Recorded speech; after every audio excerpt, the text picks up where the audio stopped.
आणि आता कोण बोललं रे, उद्धव ठाकरे आणि राज ठाकरे एकत्र येणार का? अरे मग 5 जुलैला काय केलं होतं आम्ही? आणि तेव्हा मी बोललेलो आहे, आम्ही एकत्र आलोय ते एकत्र राहण्यासाठी. जिथे माझ्या मातृभाषेचा घात होत असेल तिथे मी मराठी माणसामध्ये फूट पडू देणार नाही. आणि मराठीवरती हिंदीची सक्ती मी आज जाहीरपणाने परत सांगतोय. आमचा हिंदीला विरोध नाही, पण आमच्यावरती सक्ती करायची नाही हे सुद्धा तेवढंच महत्वाचं आहे. जी भाषावर प्रांतरचना झाली त्या प्रांतरचनेप्रमाणे प्रत्येक भाषेला एक एक प्रांत मिळाला.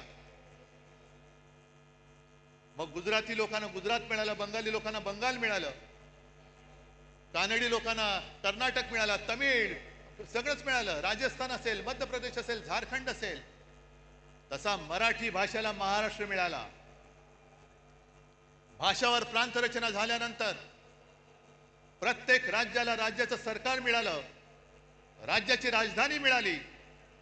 पण महाराष्ट्राला महाराष्ट्राची राजधानी मिळाली नव्हती. ती मुंबई, मराठी माणसांनी रक्त सांडून मिळवलेली मुंबई ही जर का या व्यापाऱ्यांच्या खिशात जात असेल तर खिसा फाडून आम्ही मुंबई राखल्याशिवाय राहणार नाही. त्याच्यामुळे या ज्या काही कंड्या पिकवल्या जात आहेत, दसरा मेळाव्यात राज ठाकरे येणार का, उद्धव ठाकरे जाणार का, त्या सगळ्या मराठी द्वेष्टांना सांगतोय की तुम्ही आमच्या मराठीला हात लावून बघा, हिम्मत असेल तर हात लावून बघा, हात जागेवर ठेवणार नाही. आमचं कोणाशी भांडण नाहीये. काय किती आतापर्यंत मारामाऱ्या झाल्या, आमच्या अंगावरती येऊ नका. जे शिवसेना प्रमुखांनी शिकवलंय, एक तर कोणाच्या अंगावर जायचं नाही, पण कोणी अंगावर हात उचलला तर तो हात जागेवर ठेवायचा नाही. आणि तीच शिकवण घेऊन आम्ही पुढे चाललेलो आहोत. आम्हाला कोणाचं उणं दोणं काढायचं नाहीये. पण विशेषतः मी 2 महत्वाच्या गोष्टी ज्या तुम्हाला सांगितल्या, एक म्हणजे भारतीय जनता पक्षाला मी आज इशारा देतोय की हिंदुत्वावरनं आमच्या अंगावरती येऊ नका.